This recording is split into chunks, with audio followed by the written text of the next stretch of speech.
इस video class में हम लोग जानेंगे वैदिक काल यानी वैदिक एज।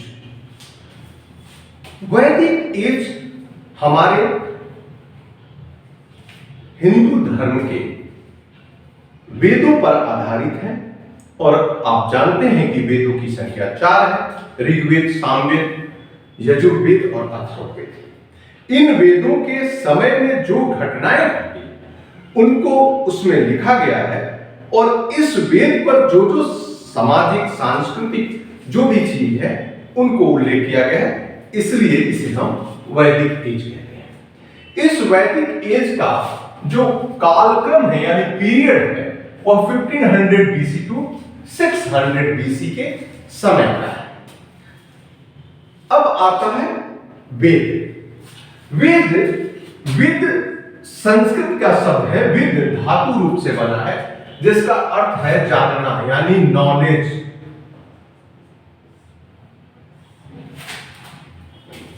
वेद में बहुत सारी ऐसी जानकारियां छुपी है जिसे आज तक ढूंढा जा रहा है। ऐसा लोगों का मान्यता है कि इसमें सारे वो गूढ़ रहस्य हैं जिसको हम जान सकते। फिलहाल प्रश्न इससे बहुत सारे आते हैं हर एक परीक्षाओं में, प्री में भी और मेंस में भी। हम वैसा तैयारी तरीका बताएंगे जिससे आप सीक्वेंसली जान सकें।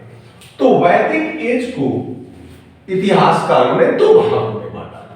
पहले को हम ऋग्वेद कहते हैं और बाकी दूसरे को पोस्ट वैदिक एज यानी ऋग्वेद के अलावा सामवेद, यजुर्वेद, अथर्ववेद और ब्राह्मण ग्रंथ तथा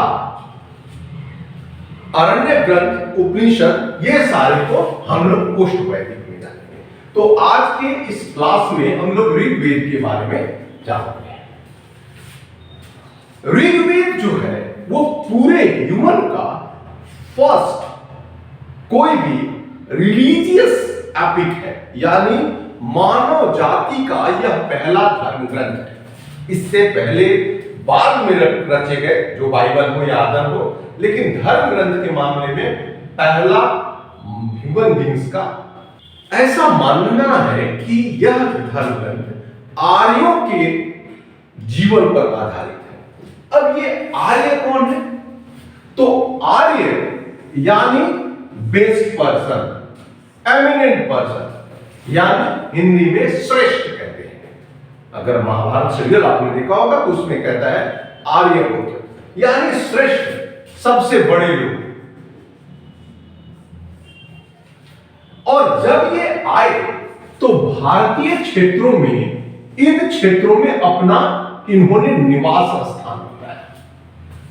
देखिए भारत के 5 नाम मिलते हैं, आर्यावर्त, हिंदुस्तान, इंडिया, भारत और जम्बू द्वीप। जम्बू जनरली हाथियों को लोग कहते हैं और भारतीय प्रदेश का भी नाम जम्बू द्वीप कहा गया है। कि आखिर आर्य आए कहां से? तो बहुत कंट्रोवर्शियल है। यह कहा जाता है कि आर्य जो थे हैंडसम थे, बहुत लंबे चौड़े थे, गोरे थे और ये कहीं ना कहीं से आए हैं। बहुत सारे अलग अलग विद्वानों ने अलग अलग मान्यताएं दी। इसमें सबसे ज्यादा प्रचलित मैक्स मूलर का है और उन्होंने कहा कि आर्य सेंट्रल एशिया से आए, यानी यह इराक, ईरान जो अभी प्रदेश है वो सेंट्रल एशिया के नाम से जाना जाता है, वहां से आए। बाल गंगाधर तिलक ने एक बुक लिखी थी, an Arctic home of the Vedas. इस बुक में उन्होंने स्पष्ट किया था कि वे लोग आर्कटिक रीजन से आए थे क्योंकि बार बार कहते थे कि वहां 6 महीने के दिन और 6 महीने की रात होती है। तो इस कारण से आर्य कहां से है? तो आर्कटिक रीजन से। हमारे दयानंद सरस्वती जी जो कि आज समाज के संस्थापक हैं, उन्होंने कल्चर, मॉन्क सिस्टम और बहुत सारी व्यवस्थाओं के आधार पर उन्होंने कहा कि आर्य तिब्बत क्षेत्र से आए। तो ये 3 प्रश्न बनते हैं और ये तीनों आते हैं। आर्य कहां से आए? तो मध्य एशिया से मैक्सिमम। किस भारतीय ने कहा कि आर्कटिक से आए? तो बाल गंगाधर तिलक। और तिब्बतन रीजन को किसने बताया? तो दयानंद सरस्वती। तो ये 3 प्रश्न यहां पे। अब आता है कि आर्य ने अपना निवास स्थान कहां पर है? तो आर्यों ने अपना निवास स्थान इस क्षेत्र को बांटा है, यानी इंडिया के नॉर्थ वेस्ट क्षेत्र, जो अभी मैक्सिमम पाकिस्तान में। उस क्षेत्र में इन्होंने बताया कि आर्य ने ब्रह्मावर्तक प्रदेश में बनाया, जो कि सरस्वती और द्विशद्वती यानी जो घग्गर नदी है वो लुप्त हो गई, उनके बीच का वो रीजन था, वहां पर आर्यों ने अपना निवास स्थान बनाया। तो कुछ विद्वानों ने सप्त सैंडो यानी सिंधु रिवर के ट्यूबिटरीज, व्यास, चेनाब, हर का ओल्ड नेम भी है। जैसे चेनाब को अस्किनी बुलाते हैं, रावी को परुष्णी बताते हैं। तो इस तरीके से ये आर्यों का निवास स्थान सप्त सैंधो प्रदेश।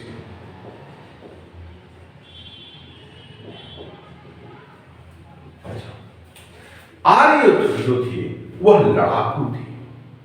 इनका धर्म ग्रंथ जो है वो ऋग्वेद है और उसी के बारे में हम लोग आज चर्चा कर रहे हैं। पोस्ट वैदिक एज में हमने आपको बताया कि इसमें सामवेद, अथर्ववेद, यजुर्वेद के बारे में चर्चा करेंगे। लेकिन इन दोनों का ये डिवीजन क्यों? तो देखिए, सबसे पहले मनुष्य जो प्रयोग किया वो मेटल था, जिसको हम कॉपर कहते हैं। बाद में कॉपर में उन्होंने टीना मिलाया, जिससे बना ब्रोंज, तो कांस्य युग का आ गया। तो कॉपर के बाद कॉपर और प्लस टीना मिलाकर इन्होंने ब्रोंज बना दिया। तो उस समय मेटल को, धातुओं को उस समय कहा जाता था कि अयस्क, इससे मेटल होता। लेकिन इन लोगों ने एक नया खोज किया, कृष्ण अयस्क। और कृष्ण अयस्क आयरन यानी कि लोहा होता था।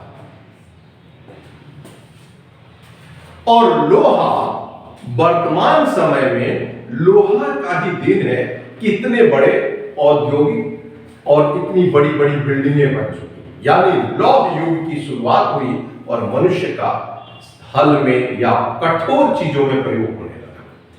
तो कहा जाता है कि इसके बाद के जो पीरियड हुए वो आयरन एज के थे, इससे पहले ब्रोंज और कॉपर एज के थे। इसलिए इसका डिवीजन किया गया।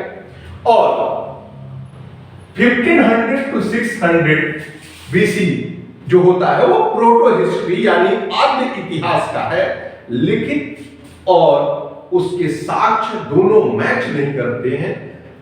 उसके बाद वाले जो है वो लिखित, क्योंकि ये सारे धर्म ग्रंथ जो थे शुरू में लिखे नहीं थे, रटाए जाते थे, इसीलिए इनको श्रुति कहा गया।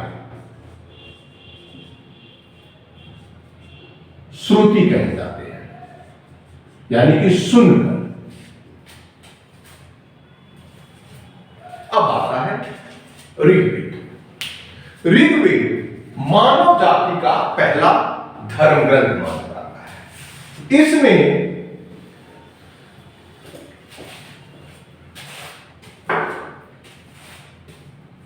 कुल 10 मंडल है, यानी चैप्टर, 10 मंडला है।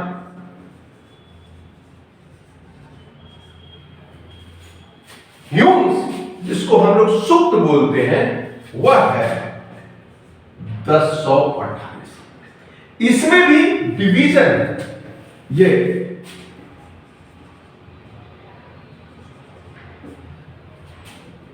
ह्यूम्स जो है वो 1028 है, जिसमें वास्तव में 1017 ही सूक्त है,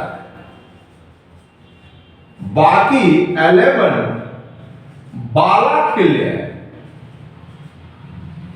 बालाखिल जो दोहाओं के ऊपर नीचे रखे जाते हैं उन्हें कहा जाता है। जैसे अगर 3 है तो इसको 3 को बांधने के लिए 1 2 3 4 चाहिए। उसी तरह 10 मंडला है तो उसके बांधने के लिए बालाखिल 11 चाहिए। और कुल इनमें मौजूद जो मंत्र है 10,462 मंत्र है। अब देखिए इसकी रचना जो भी है वो 3 स्टेप में। पहली स्टेप में जिसको ओल्ड मंडलाज कहते हैं वह है 2 to 7। ये पुराने मंडल है। इसके बाद 8 और 9 लिखा गया, ये मिडिल एज में लिखा गया। और फर्स्ट एंड 10th जो है वो लास्ट में यानी न्यू है। तो सबसे न्यू जो है वो पहला मंडल है और सबसे बड़ा जो मंडल है वो पहला मंडल है। आपको बता दें कि इसी 10th मंडल में एक सूक्त जो है इसका नाम है पुरुष सूक्त। इस पुरुष सूक्ता में आपको वर्ण सिस्टम यानी जाति व्यवस्था,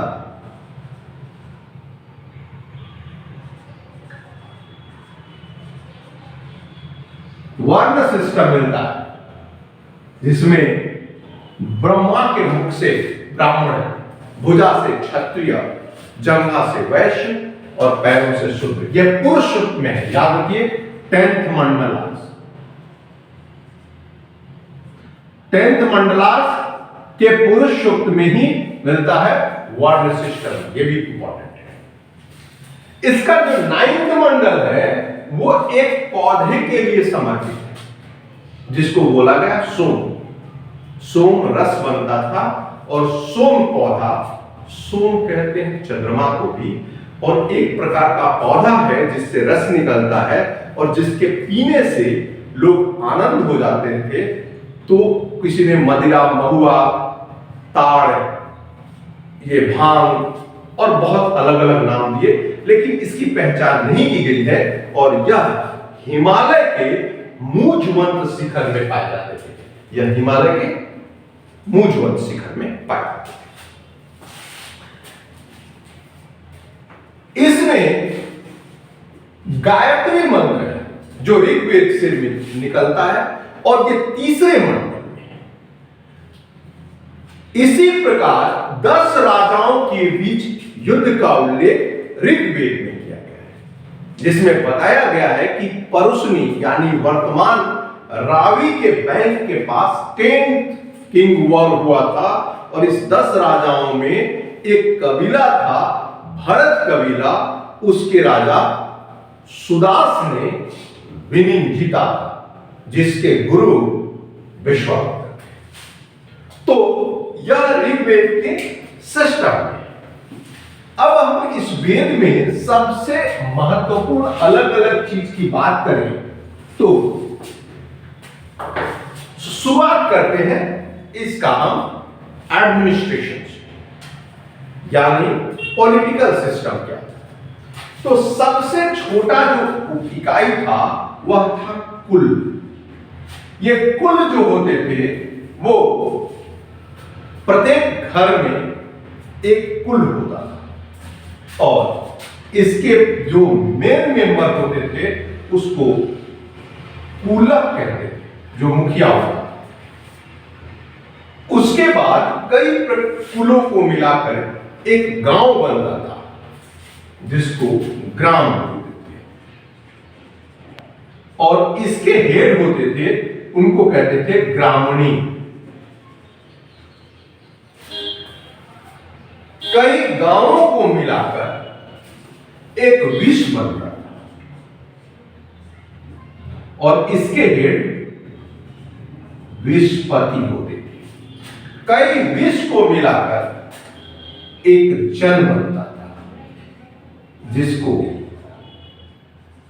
जनपति और कई जनों को मिलाकर राष्ट्र बनता था, जिसको राजन कहते थे, यानी कि तो ये स्ट्रक्चरल था। राजा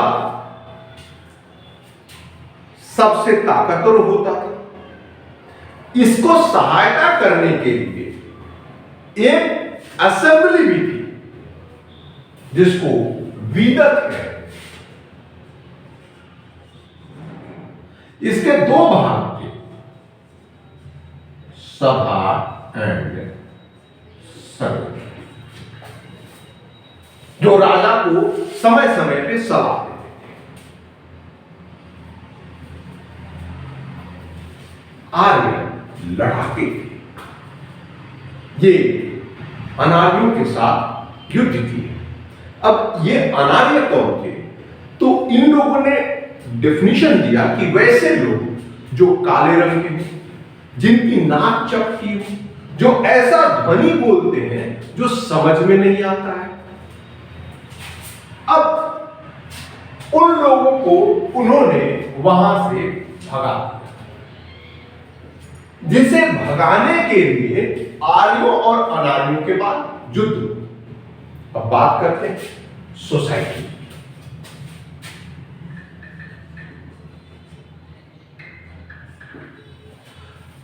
आर्य का सामाजिक संरचनाएं काफी ओपन थी।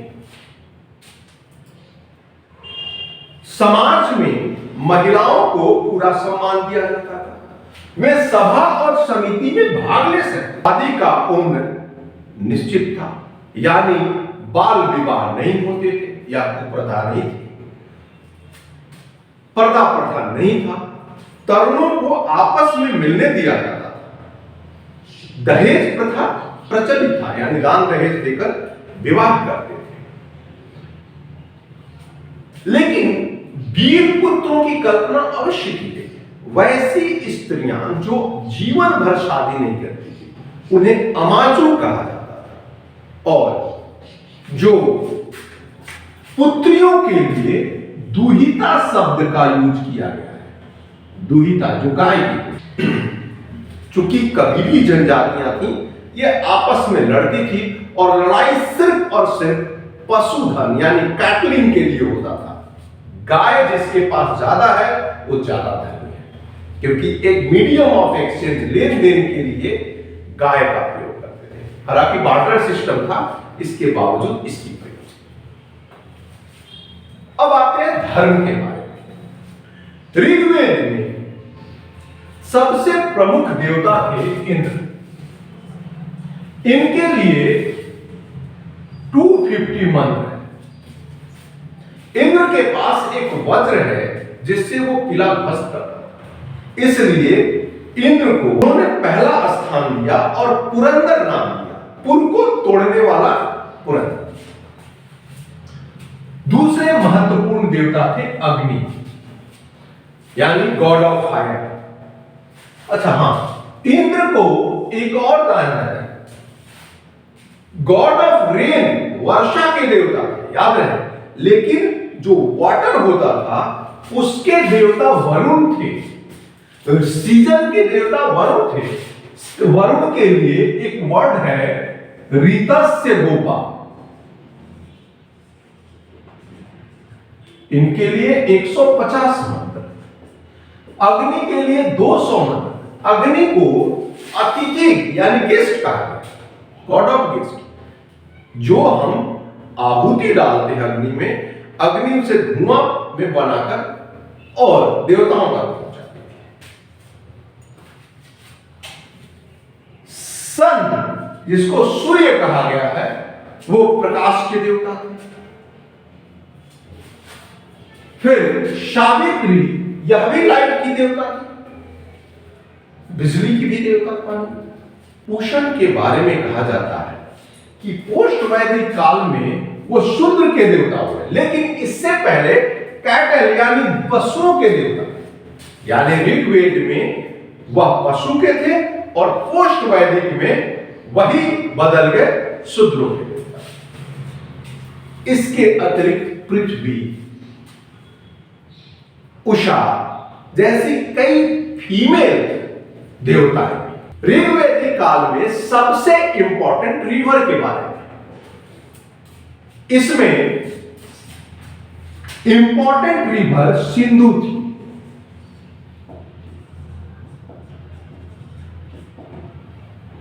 इंपॉर्टेंट।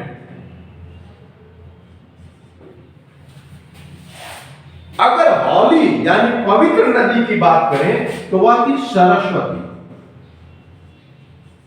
अभी लुप्त हो गई यह हौली रिवर।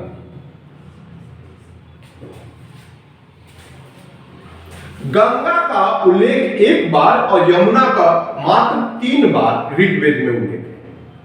इसके अलावा परुष्णी रावी नदी का नाम है, विपाशा व्यास नदी का नाम है, अस्किनी चेनाब नदी का नाम है, सुतुद्री सतलज नदी का नाम है। तो ये 13 प्रमुख नदियां और इन्हीं के आसपास यानी वर्तमान दिल्ली से लेकर जमुना के किनारे से लेकर और लगभग कंधार के बीच में जो क्षेत्र पड़ता है उसी क्षेत्र में आर्यों ने अपना निवास स्थान बनाया। इनके व्यवस्था की बात करें तो आर्य चूंकि कबीले में रहते थे, जिनके पास सबसे अधिक गाय थी वही सर्वोपरि थे, इसलिए पशु चोरी यानी कोई कैटलिंग को कुछ भी तरीके से तबाह करता है तो उसको सबसे ज्यादा दंड दिया जाता था। यहां तक कि पशुओं के चीज जैसे दूध, दही, पनीर, उपले, इस सब को लेकर भी झगड़े होते थे। ये लोग एक ही प्रकार के ग्रेन के बारे में जानते थे, वो था बार्ली, जिसको यौ या यौ कहते हैं।